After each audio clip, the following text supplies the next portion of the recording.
Et bonjour tout le monde, bienvenue sur YouTube, sur la chaîne de Thomas Micropigmentation. Je vous souhaite à tous la bienvenue. Et on va traiter aujourd'hui, dans ce premier épisode, des différentes appellations de notre art, de notre technique, en l'occurrence la micropigmentation capillaire. Pourquoi l'idée de cette vidéo m'est venue? C'est parce que tout simplement, l'ensemble des personnes qui me contactent, et certains de mes clients aussi, me posent cette fameuse question. Voilà Thomas, j'ai entendu plusieurs appellations, j'ai entendu scalp micropigmentation, trichopigmentation, micropigmentation capillaire, même scalp micropigmentation, et c'est vrai qu'on s'embrouille très vite. Certains pensent même que c'est des techniques différentes.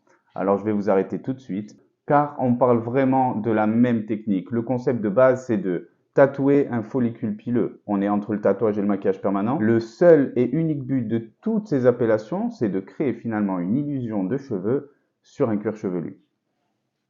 Alors voilà, pour que toutes les personnes qui se renseignent au sujet de la micropigmentation capillaire puissent avoir leurs réponses et avancer dans leurs recherches, la réponse que je fournis personnellement à mes clients est très simple.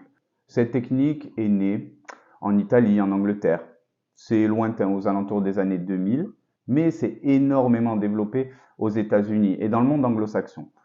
Et c'est de là où toutes les dérives sont nées, car aux États-Unis, en anglais, on va appeler ça le scalp micropigmentation, la micropigmentation du scalp, qui est littéralement en anglais le cuir chevelu.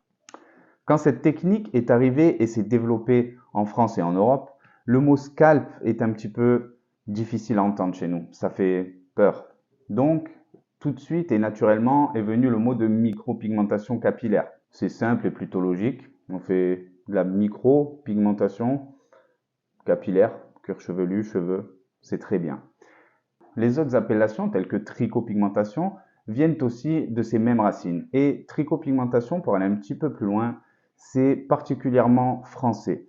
Alors sans être chauvin, on sait comment nous sommes, nous, les Français, et on fait toujours différemment des autres, un petit peu mieux. La dérivée de trichopigmentation vient tout simplement et naturellement de l'ancien grec, où tricho veut dire cheveux.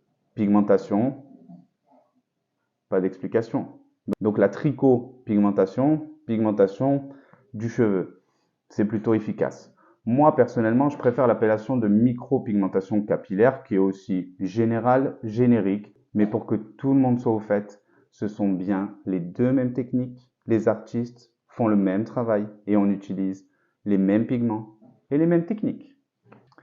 Voilà pour cette vidéo explicative et simple au sujet des appellations de la micropigmentation capillaire ou trichopigmentation selon où on se situe et ce qu'on entend.